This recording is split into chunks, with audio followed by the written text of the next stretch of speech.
Okay. Hey. Okay. What's going on, people? It's your boy Brandon Brevon Towns, host of that show called Sports Plus Life. How's everybody doing today? You know, we about to get into these topics, so you know what time it is. Turn it off, turn it all the way off, huh? All right, please allow me to reintroduce myself again. My name is Brandon Brevon Towns. This is Sports Plus Life. And if you're a first-time listener to Sports Plus Life, please don't hesitate to hit that subscribe button. Holla at your boy. And if you have any questions or comments, please feel free to leave them in the comment box below. I don't care what you say. You could say, hey, you got a great show. You could say, hey, you's a piece of trash. It don't matter to me. You know, I'm going to keep doing what I'm doing regardless. But anyway, how is everybody doing today? It is a beautiful Monday here in the Richmond, VA. And I'm off today. So like I told you guys on Saturday, I would hit you guys back up and say, what is up? So, you know, we got a lot of stuff to talk about today. I'm going to get into the fight Saturday night, the NBA playoffs, what I heard as far as on the shop. And also, I have a deep discussion that I want to get to in the life topic. But everybody, I just want you guys to know it is Monday, May 6th, 2019. So like I said again, it is a beautiful, beautiful day out here. It started off a little cloudy, but the sun has come out and it's been absolutely gorgeous. And again, I just want to thank everybody who's decided to tune in and listen. So without further ado, let's get to it. Okay, so the first thing, like I said, I want to talk about is the middleweight championship of the world, the unification middleweight championship fight that happened Saturday night between Canelo Alvarez and Daniel Jacobs. It was an entertaining fight. It was very competitive. What happened was Canelo Alvarez won a unanimous decision. And if you listen to any of my previous shows when I discussed this fight, the main thing that I was worried about was the potential judging in Vegas for Canelo Alvarez fight. Potentially when there's another major league payday fight coming up in September for a third fight with Triple G. So I was definitely worried about the questionable scoring because Canelo has had a history, whether people want to admit it or not, of questionable scoring in his fights. Daniel Jacobs actually brought it up at the beginning of the press tour. Now, with the fight itself, I would have to say this. That didn't happen. I watched the fight. And the scoring was adequate. Two judges had it 115, 113, and another judge had it 116, 112. I have to say that scoring was adequate. I had it 115, 113 myself for Canelo.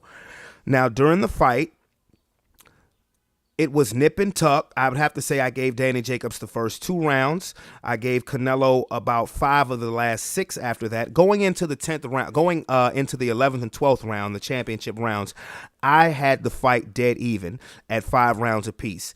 And the last 2 rounds, Canelo just came out and looked like he wanted it more than Danny Jacobs. So I didn't have a problem at all with the Vegas judges scoring. I was actually quite happy that the results were what it was. I thought, like I said, after the fight ended, I thought that Canelo had won the fight 115, 113. I was just waiting to hear those judges' scorecards where they had Canelo winning 9 rounds and Danny Jacobs 3, because that's what I was checking on ESPN, and ESPN had it lopsided. And I'm like, what the hell were they watching? You know, this fight wasn't lopsided. It was a close fight. Daniel Jacobs had his opportunities. He just didn't let his hands go enough. He appeared to get tired early in the fight, but then as the latter rounds went on, as we got into the 8th and 9th round, Canelo appeared to get tired, and it was very nip and tuck. They had some nice exchanges. Both fighters were hit flush with a couple of punches, and it was 2 guys who were worthy of being middleweight champions. A fight that needed to happen, and I'm glad it did happen. Like I said, I was rooting for Jacobs, but more or less what I was rooting for was a fair fight, was a fair decision, because I figured wasn't anybody going to get knocked out in this fight, and that's exactly what we got. So it's more like now, where do these 2 fighters go from here? Well, of course, Canelo has his options because he pretty much now is the face of boxing. What everybody would like to see is the third fight between Gennady Golovkin. I don't put it on the mantle as this is a fight that has to happen.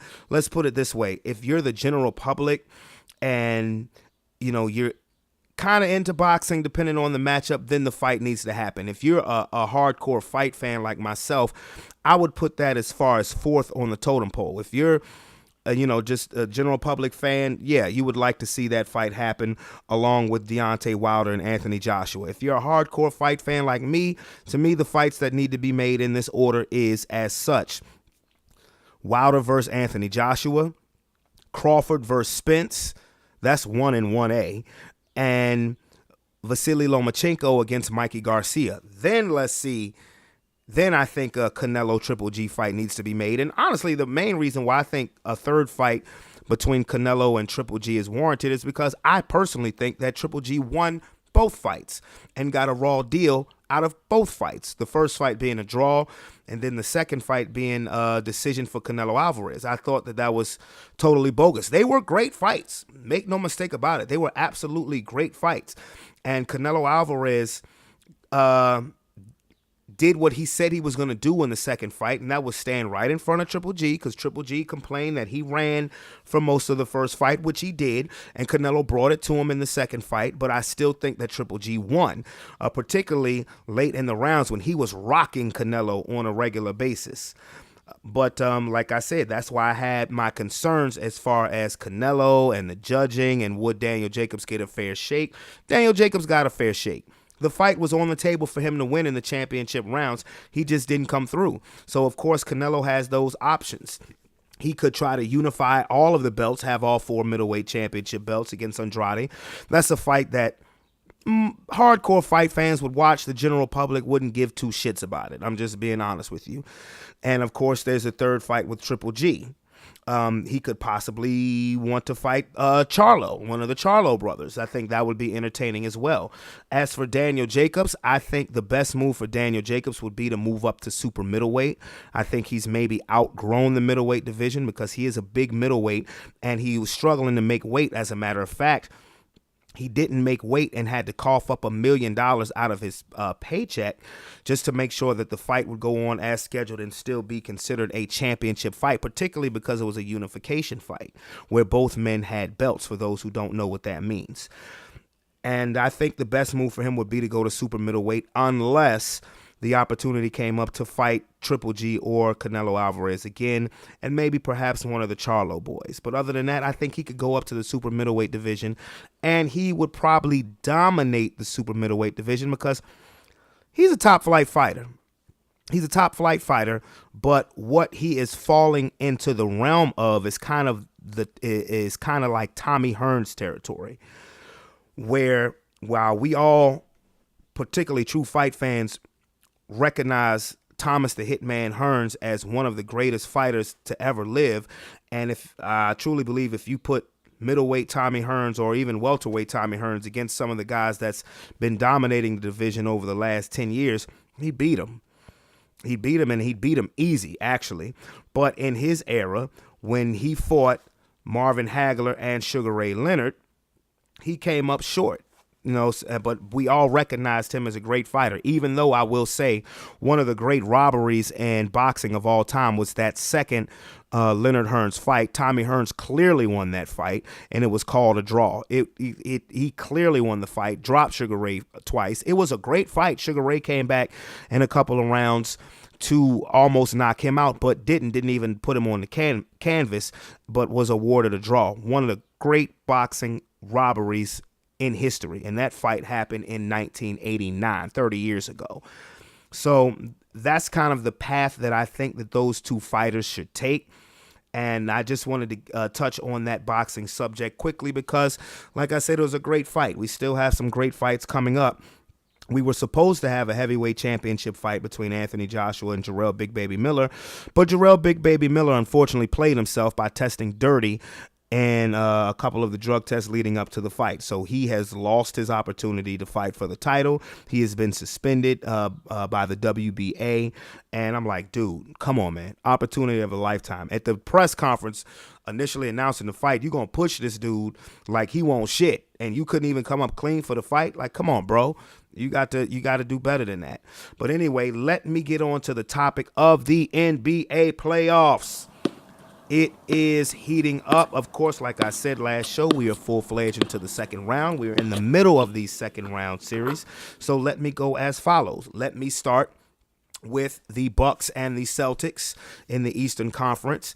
As I was doing this show last week, the Bucks and the Celtics game had tipped off, and it was tied at 1. Game 3 in Boston, people thinking the Celtics were going to win, but Milwaukee had other plans. They dominated the second half for the most part, made it more interesting than it needed to be at the end, but be that as it may, they have taken a 2-1 lead. I wonder how Paul Pierce is feeling about that after game 1, him declaring the series was over because the Celtics had blown out the Bucks, and people were saying, like I said, they weren't saying fear the deer. They were saying deer in headlights and all of that other stuff. But Milwaukee has come back, and they have taken the last 2. So they're up 2-1. Tonight is a must-win for Boston. I think Kyrie Irving is going to be great.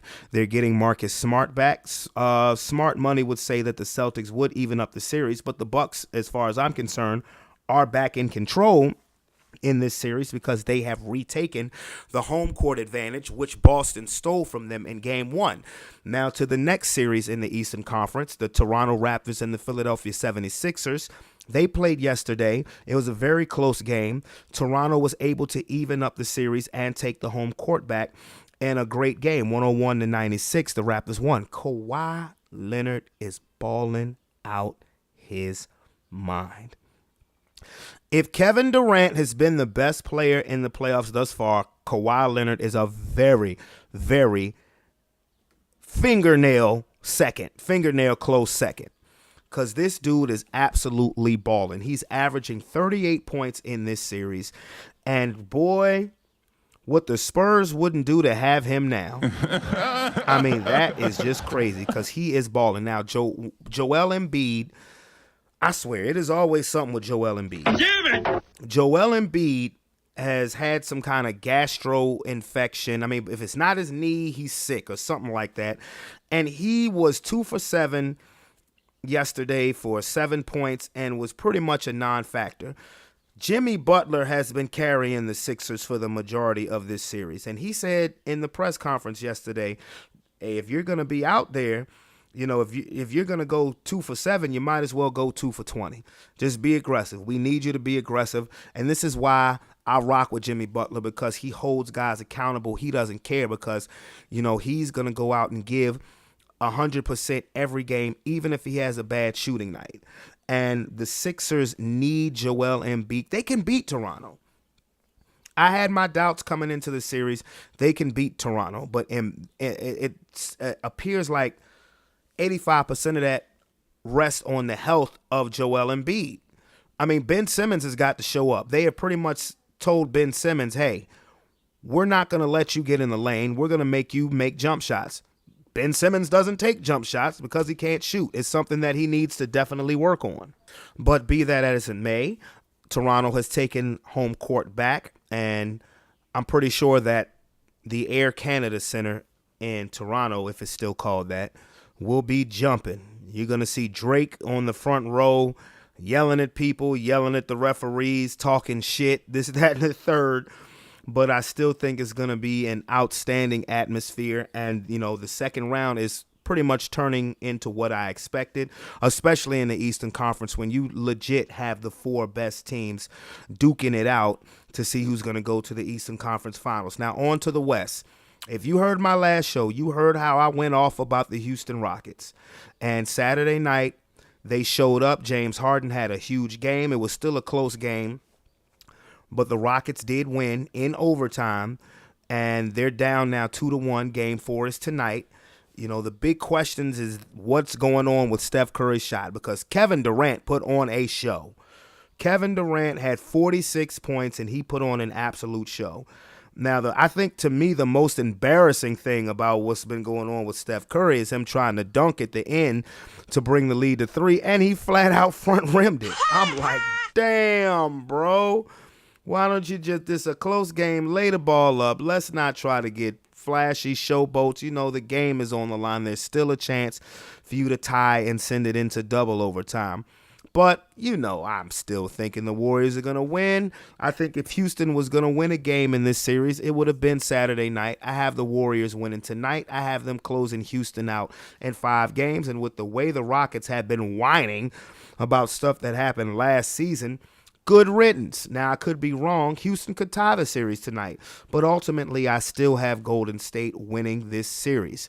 Like I said, I think they'll get it done tonight. And you keep on talking shit about Steph Curry. You don't want him to wake up now, man. Because if he wakes up, man, please. Especially with the way that KD is playing, man, please. Good night. Good freaking night. And as I said on Saturday, the series that nobody cares about should be the series that everybody is watching. That is the Denver Nuggets against the Portland Trail Blazers. Have y'all paid attention to this series? It is tied up at 2. Both teams have won on the other's home court. Portland wins game 1. Denver wins game 2. Game 3, they went to 4 overtimes. The first time that had been done in the NBA since the 50s. A 4 overtime game, which Portland ended up prevailing in. And then yesterday, Denver shows guts and comes back and wins in Portland. You know, people need to start paying attention to this dude, Jokic, as well as Jamal Murray. Jokic is, you know, I haven't heard anybody say this about him yet, but this is my opinion on the Joker. He, to me, is like an enhanced version of Arvydas Sabonis. For those who don't know who Arvydas Sabonis is, he was a great player who played the majority of his career in Lithuania. He was on the Lithuanian Olympic team that lost in 1992 to the Dream Team, the best basketball team ever assembled. Magic Johnson, Michael Jordan, Patrick Ewing, David Robinson, Scottie Pippen, Karl Malone, Chris Mullin, Larry Bird. Only Clyde Drexler, the only defect on that team was Christian Laettner, to be honest with you. But he was on that team, who eventually came to the NBA and played center for the Portland Trail Blazers. And he was a big guy, no muscular shape to him. You know, he kind of looked like a glob. And that's kind of Jokic's stature. But when I tell you, this dude can do it all. You can run the offense through him. He shoots threes. He's gotten 4 triple-doubles this playoff series. And they're anointing him. You know, people are saying that he's the best center in basketball. I would still give that to Joel Embiid, but he is definitely more available than Joel Embiid. So, you know, if to anybody who would say that Jokic is the best center in basketball, you wouldn't get an argument from me, because your best ability is availability. And this dude shows up and plays. And Jamal Murray is the truth. Jamal Murray is proving himself to be the absolute truth. He was hitting those dagger shots against the San Antonio Spurs in Game 7 of that series. A series which really nobody thought that the Nuggets would win, even though they're the 2 seed. I didn't think they'd win either. But this is actually turning out to be, honestly, the best series out of the 4 series that we have now in the NBA playoffs. And that's exactly what I expected. The series that nobody gives a damn about was going to turn out to be the best series in the NBA playoffs. I mean, it is what it is. People need to start paying attention. People need to start appreciating a Jamal Murray and Jokic. People already appreciate Damian Lillard. It's just going on to another level. But people need to really appreciate a CJ McCollum, who is a sniper. He's a big-time ball player. The production that Rodney Hood has been given as far as making big shots off the bench. For Denver, Paul Millsap. Paul Millsap is very well known and respected in NBA circles. Paul Millsap kind of reminds me of David West. Just solid as a rock, a good veteran presence, a player that every coach would want on their team. So everything is continuing to heat up. I don't know who to call to win as far as this Nuggets Blazers series is concerned, but everything is continuing to heat up. The second round has just been awesome. It's just absolutely been awesome as opposed to the first round, but you're getting the best, just like for the most part in the NCAA tournament, at least through at least up to the Sweet 16, Chalk has walked in the NBA playoffs. You got the top 4 seeds from the East and the West playing it out to see who's going to be in their conference championships. And you can't ask for anything more than that. You really can't ask for any more than that. I know people are saying that they miss LeBron and, with him not being in the playoffs, blase. But this has been good to see. I think that this has been good for the league. Now, turning to that subject, and I know that, like I said, I've said that, we should just bury the Lakers for this season. They're not in the playoffs. They're irrelevant. But on The Shop, LeBron James' show on HBO, the topic of Magic Johnson departing the Lakers came up, and this is what LeBron had to say. Magic stepped down. What was that? How did you find out? Yeah, what was that process Not like? through him. You found out Magic stepped down through him? Yeah, he came locker room. Yeah, and I found out from Randy. Between my stretching session, my right hand comes to me and say, Magic just stepped down. And I'm like, man, get the fuck out of my face. You bullshit. I go check my phone. I look at it. The shit happened. Personally, for me, I came here to be a part of the Lakers organization, having a conversation with Magic. So it was just weird for him to just be like, nah, I'm out of here. And not even have no like, hey, Bron, kiss my ass, I'm gone. It wasn't even that. Yeah, but it was different for me. Like when I was like, damn, this shit crazy. And I took a minute and I was like, yo, cool, what we doing tonight? Now, what I would like to say in regards to this situation is, first and foremost, my favorite athlete of all time, particularly as far as basketball is concerned, is Earvin Magic Johnson. There ain't nothing that you can say to me about Magic Johnson, period. But I'm objective. And, I said this before. Magic didn't handle this the way that it should have been handled. It wasn't professional the way that Magic handled this situation. Magic appeared to make this situation by stepping down from the Lakers purely off of emotion. There are reports that he got wind of this text message between Jeannie Buss and Rob Pelinka where they were, pretty much talking shit about him. And, he felt betrayed, particularly by Jeannie Buss, who last week he made sure to let everybody know with an Instagram picture of him and her that they still talk every day. But it appeared that Magic made this decision, as most of us as human beings tend to do, particularly when you're emotionally invested, when you love something or somebody so much, and you find out that things aren't really what you think they are. You tend to make a hasty decision without really thinking it through, because you're just like, fuck it. If this is how it is, I don't need to surround myself with it. Now, the difference between Magic Johnson and, your regular Joe Blow is that, if we're at work and we think something is going this way and we find out it's going that way, we can't just up and quit.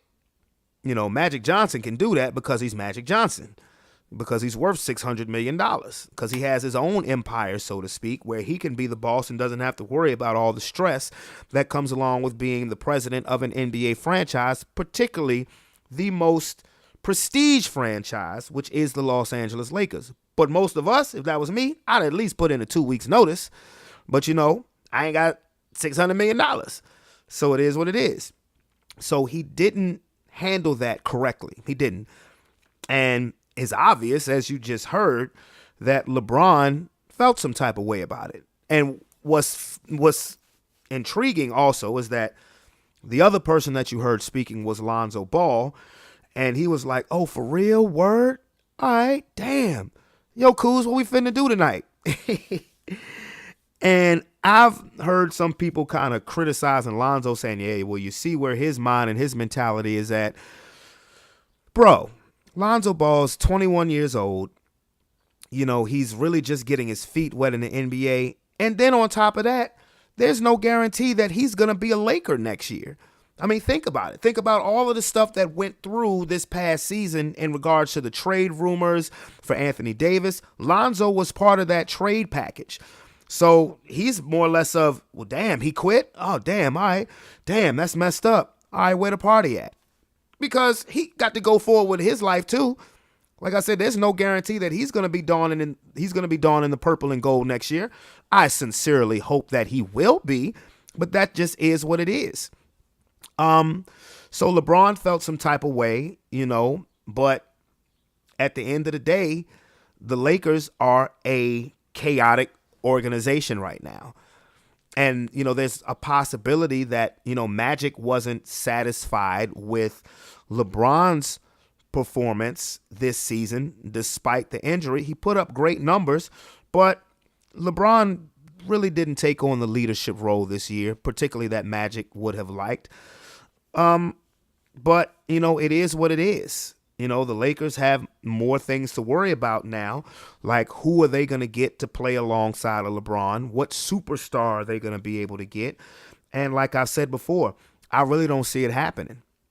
I don't see them getting that considered A-class superstar to come along and play with LeBron because, quite honestly, I think the NBA players are over LeBron, pretty much.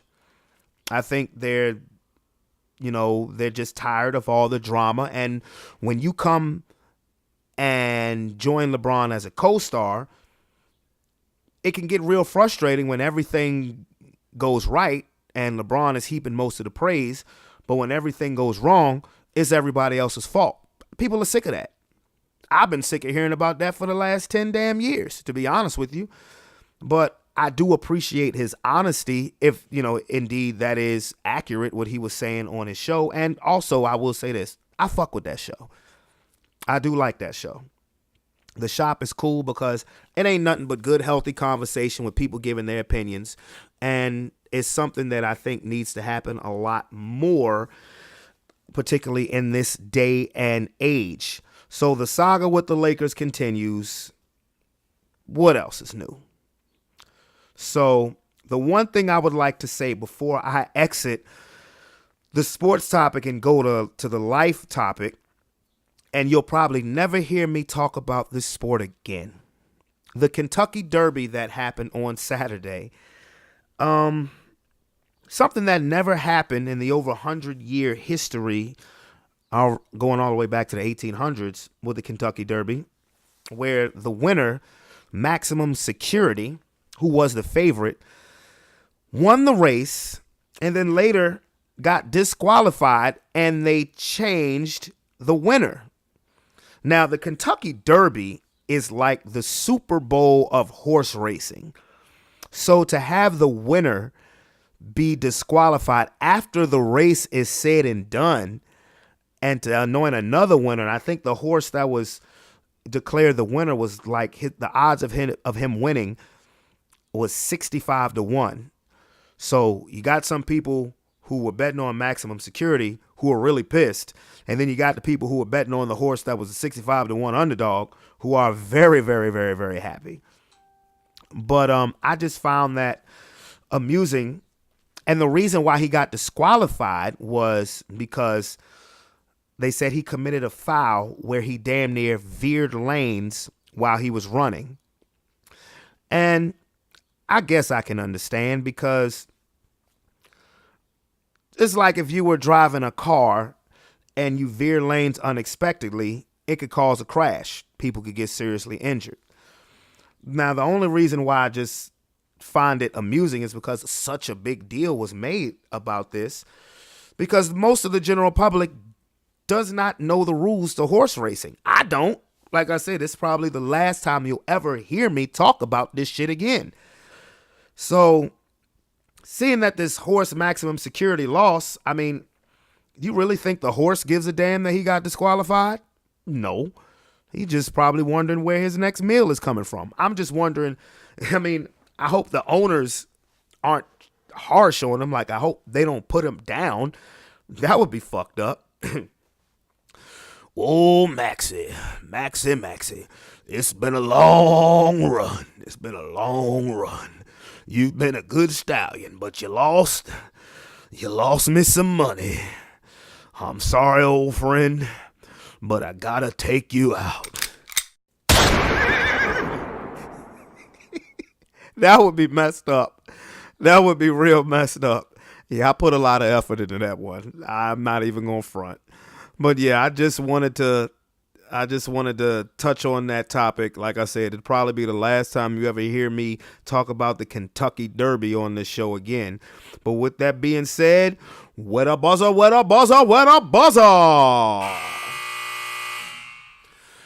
Okay. What I would like to talk about today is consistency in the life topic. There are two forms of consistency that I believe lays the foundation of the direction that your life will lead to. You know, I was talking to my brother today, and we talked about this and how he had to change the circle in his life for the betterment of his own health, and how he just wanted to be surrounded by positive energy and vibes, and I agreed 100%. To be honest, the only thing that's been consistent in my life has been chaos, all the way back to when I was a child. Now, I will never use anything that happened to me as a child or a teenager as an excuse for anything wrong that I've done in my adult life, because I'm a grown-ass man who knows right from wrong. No matter what your purpose is in life, the best thing to do is the right thing and see where the chips fall from there. If we don't do that, then we're no better than the people that we get on for doing the wrong thing. If we're consistently inconsistent, then something about that needs to change, because you're laying down a foundation of chaos. Children need consistent parents. Relationships need consistent reassurance to a certain degree. Adults need consistent money in this money-grubbing world that we live in. Consistent inconsistencies is something that this world deals with every day, from parenting to relationships, all the way to our judicial system. It's crazy, but the fact is that it exists. But I can't control what the rest of the world does, only what I do. And I want positive consistency in my life. How can I do that when I have people tugging me in every direction with their own chaotic issues? If you really want to have a consistent lifestyle, then sometimes you just got to fall back from the chaos, no matter who it is and where it comes from. Hey, I get it. Shit happens. It's life. And to quote Sylvester Stallone from Rocky Balboa, it's not about how hard you hit. It's about how hard you can get hit and keep moving forward, because that's how winning is done. And if your consistent circle continues to suck you dry to the point where you don't even feel like dealing with your own shit, you won't even progress as a person. And the sad part is that some people can't live without consistent chaos. As an adult, a parent, husband, or wife, we all should have expectations. If not from anybody else, from yourself. Those who don't want to have expectations of them kind of come across as weak, kind of with a have my cake and eat it too mentality. So basically, if I fuck up, you shouldn't have had any expectations of me anyway. And to those people, honestly, with no disrespect, I say it's time to grow up. It's consistent inconsistencies. Let's try to do away with that, because trust me, I really am. You know, everybody as adults should have expectations, like I said, of yourself. A husband should have expectations of a wife. A wife should have expectations of a husband. It's what the hell we say I do for. Children should have expectations of their parents. And that doesn't mean expectations of doing the wrong thing, you know, and that's just not the way the world works. So that's something that I'm definitely trying to clear up in my life. It's definitely something that I think everybody should try to clear up if you're living that type of lifestyle. And if the people in your circle are bringing the consistent inconsistencies or the consistent drama that can just bleed you dry, like I said, maybe it's time to just fall back a little bit. But see, by that, where I kind of get always misconstrued, or basically where I kind of get read the wrong way, is it's taken as me saying, hey, you need to cut this person or that person off. And that's not what I mean. I'm not saying cut anybody off, but I will say fall back, especially if you're trying to get your own self together. Because unfortunately, like I said, some people love to live in chaos, and some people just love to hold things against you or dangle stuff over your head. Don't sit there and fault yourself for trying to be a good person. Now, I can say from my own experience, I have messed up in life. I'm a human being. I'm an adult. I have done a foul by some people, and in turn, that has been done to me. But like I said, I won't use that as an excuse for any messed up decisions that I made as a child or as an adult. Hey, like I said, I can tell you from experience, I've tried to be a good person, and for that, I've gotten a Heisman from people that mean the most to me. Is that going to stop me from being a good person? It certainly has given me the thought, because when you give your all and you're trying to do the right thing and you're rejected, it can make it hard to want to be a good person. But no, I'm not going to stop trying to be a good person. But what it will do is reassess how I have to deal with certain people. I hope everybody can understand that. And it's just really for the betterment of myself and my own sanity. So trust me when I say that. But that's what I wanted to touch on in the life topic. I hope you guys enjoyed this episode of Sports Plus Life. This is episode number 44. It is your boy, Brandon Brevon Towns. Again, I would love to have you subscribe to this show so you can just holler at me. Let me know what you think. But I'll be back in a few. Holla at me. Peace.